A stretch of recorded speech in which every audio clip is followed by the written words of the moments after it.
بسم اللہ الرحمن الرحیم۔ السلام علیکم۔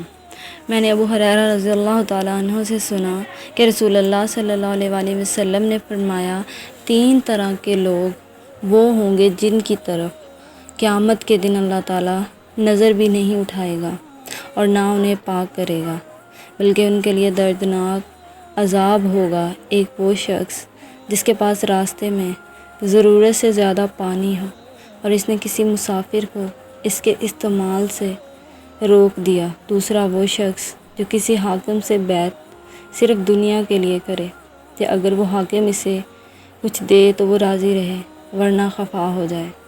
تیسرے وہ شخص جو اپنا بیچنے کا سامان عصر کے بعد لے کر کھڑا ہوا اور کہنے لگا کہ اس اللہ کی قسم جس کے سوا کوئی سچا معبود نہیں، مجھے اس سامان کی قیمت اتنی مل رہی تھی۔ اس پر ایک شخص نے اسے سچا سمجھا اور اس کی بتائی ہوئی قیمت پر اس کو خرید لیا۔ پھر آپ نے اس آیت کی تلاوت کی، جو لوگ اللہ کو درمیان میں دے کر اور جھوٹی قسمیں کھا کر دنیا کا تھوڑا سا مال مول لیتے ہیں، آخر تک۔